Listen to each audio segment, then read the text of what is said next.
حضرت مولانا خالد سیف اللہ رحمانی صاحب اور اسٹیج پر تشریف فرما دیگر علماء اکرام اور محترم سامعین، یہ میرے لیے بڑی خوشی اور بڑے اعزاز کی بات ہے کہ حضرت مولانا مجاہد الاسلام قاسمی رحمۃ اللہ علیہ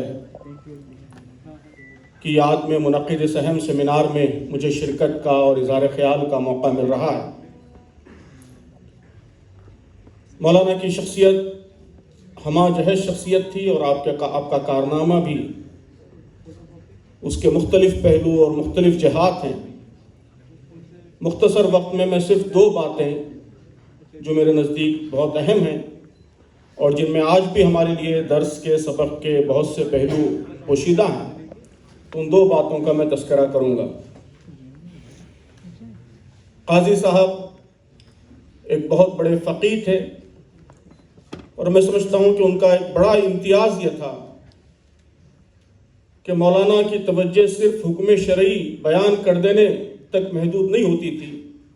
بلکہ شریعت کی روشنی میں مسئلے کا حل تلاش کرنا، سولوشن ڈھونڈنا، یہ ان کی توجہات کا اصل مرکز ہوتا تھا۔ کہ کوئی معاملہ سامنے آ جائے تو یہ حلال ہے یا حرام ہے، یہ بیان کر دینا تو ایک فقیہ کے لیے بہت آسان کام ہے، لیکن ظاہر ہے کہ ہمیشہ صرف حلال حرام بیان کر دینے سے لوگوں کی ضرورت پوری نہیں ہوتی۔ اس وقت ہمارا تمدن بہت ہی پیچیدہ تمدن بن چکا ہے، لوگوں کی ضرورتیں، ان کے مسائل بھی بہت پیچیدہ ہیں، تو جب تک شریعت کی روشنی میں ان کو حل نہ بتایا جائے، متبادل فراہم نہ کیا جائے، جائز متبادل فراہم نہ کیا جائے، تو اس وقت تک شریعت پر عمل کرنا یہ عام لوگوں کے لیے آسان نہیں ہوگا۔ تو قاضی صاحب کی تصنیفات میں، فقہی مجلات میں جو ان کے انٹرونشنز ہیں، جگہ جگہ انہوں نے جو انٹروین کیا ہے، ان سب کو پڑھنے سے آپ کا یہ امتیاز بہت ابھر کر سامنے آتا ہے کہ آپ کی زیادہ توجہ سولوشن ڈھونڈنے پر، حل ڈھونڈنے پر، متبادل جائز اور حلال متبادل فراہم کرنے پر ہوتی تھی، اور انہوں نے اپنی غیر معمولی صلاحیت اور ذہانت کے ذریعے بہت بڑے پیمانے پر یہ کام انجام بھی دیا ہے کہ چاہے مسائل معاشی ہوں، معاشرتی ہوں، طبی ہوں، طرح طرح کے مسائل میں انہوں نے جائز متبادل، حلال متبادل فراہم کیے ہیں، اس کو ڈھونڈا ہے اور امت کے سامنے وہ متبادل لائے ہیں۔ ظاہر ہے کہ یہ کام کرنے کے لیے اس بات کی بڑی ضرورت ہے کہ فقہ اور فقہی حل تلاش کرنے کی کوشش، اس کو انسٹیٹیوشنلائز کیا جائے، اور میں سمجھتا ہوں کہ یہ بھی قاضی صاحب کی ایک بڑی خصوصیت ہے، ان کا ایک بڑا کارنامہ ہے، ایک بڑا اہم راستہ جو انہوں نے امت کو دکھایا ہے، ہندوستان کے مسلمانوں کو دکھایا ہے کہ اجتماعی مسائل اجتماعی غور و فکر کے ذریعے حل کیے جائیں۔ یہ کوئی ہماری روایت میں، اسلامی روایت میں یہ بالکل نئی چیز نہیں۔ ہم جانتے ہیں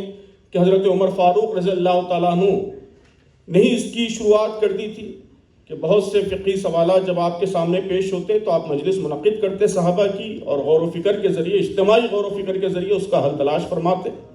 امام ابو حنیفہ نے اس کو باقاعدہ ایک اجتماعی انسٹیٹیوشن کی، ادارے کی شکل دی، لیکن بعد میں بدقسمتی سے یہ روایت ہمارے ہاں بہت کمزور ہو گئی۔ دوسری طرف آپ مغربی دنیا میں دیکھتے ہیں کہ وہاں یہ روایت بہت مضبوط ہے، اور تحقیقی کام، علمی کام افراد نہیں کرتے بلکہ ادارے کرتے ہیں، انسٹیٹیوشنز کرتے ہیں۔ کتابیں بھی اکثر ایک آدمی نہیں لکھتا بلکہ 2 3 مصنفین، الگ الگ شعبوں سے، الگ الگ تخصصات سے تعلق رکھنے والے مصنفین مل کر کتابیں لکھتے ہیں۔ اس کے مقابلے میں آپ دیکھتے ہیں کہ یہ روایت ہمارے ہاں اسلامی دنیا میں بہت کمزور ہو گئی۔ جن لوگوں نے اس روایت کو زندہ کیا، اس کا احیاء کیا، میں سمجھتا ہوں اس میں ایک نمایاں نام حضرت قاضی صاحب مرحوم کا ہے کہ آپ نے فقہ اکیڈمی کے ذریعے، اور فقہ اکیڈمی میں بھی جو میتھڈولوجی، جو طریقہ کار آپ نے انٹروڈیوس کیا کہ مختلف تخصصات، مختلف اسپیشلائزیشنز کے لوگوں کو جمع کرنا اور اجتماعی غور و فکر کے ذریعے مسائل کا حل تلاش کرنا، میں سمجھتا ہوں کہ یہ بہت بڑا کارنامہ ہے، اور آج امت کو اس کی بہت زیادہ ضرورت ہے کہ اس طرح اجتماعی غور و فکر اور اجتماعی طور پر مسائل کا حل تلاش کرنے کی روایت، اس کو ہم مستحکم کریں، مضبوط کریں۔ قاضی صاحب نے نہ صرف یہ کہ مختلف مسالک کے علماء کو جوڑا، بلکہ فقہی مسائل کے حل کے لیے انہوں نے جدید دانشوروں کو بھی ساتھ لیا، معاشیات کے ماہرین، طب کے ماہرین، مختلف میدانوں کے ماہرین، ان کو جوڑا، ان کو ساتھ لیا، ان کو ڈسکشن میں انوالو کیا۔ بلکہ اس سے آگے بڑھ کر میں کہوں کہ سماج کے مختلف طبقات، جب قاضی صاحب کا انتقال ہوا تو اس وقت میں تو محض ایک طالب علم تھا اور ایس آئی او کا صدر تھا، student Islamic organisation of India, اور نہ صرف طالب علم تھا بلکہ عصری علوم کا طالب علم تھا، دینی علوم سے تو ہمارا راست کوئی علاقہ نہیں تھا۔ لیکن قاضی صاحب نے کئی فقہ اکیڈمی کے اجلاسوں میں مجھے دعوت دی اور ایک آدھ اجلاس میں مجھے شرکت کا بھی موقع ملا، تحریر بھی میری شائع کی۔ تو ان کی یہ کوشش تھی کہ سماج کے مختلف طبقات، نوجوان، خواتین، ان کی آراء بھی شامل ہوں، ان سے بھی معلوم کیا جائے۔ اس طرح مختلف تخصصات اور سماج کے مختلف طبقات وہ مل کر علماء کی رہنمائی میں، علماء کی سرپرستی میں اجتماعی غور و فکر کے ذریعے مسائل کا حل تلاش کریں۔ تو یہ بہت ہی ایک ریولوشنری اسٹیپ تھا۔ میں سمجھتا ہوں کہ باقی اسلامی دنیا میں بھی اس کی نظیریں ہم کو بہت کم ملتی ہیں۔ تو یہ قاضی صاحب کا بہت اہم کارنامہ ہے، اور اس وقت ہندوستان کے مسلمان جن مسائل سے دوچار ہیں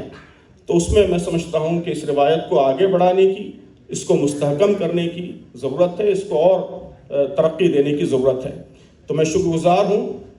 کہ یہ موقع مجھے فراہم کیا گیا۔ دعا کرتا ہوں کہ اللہ تعالیٰ قاضی صاحب کے درجات بلند فرمائیں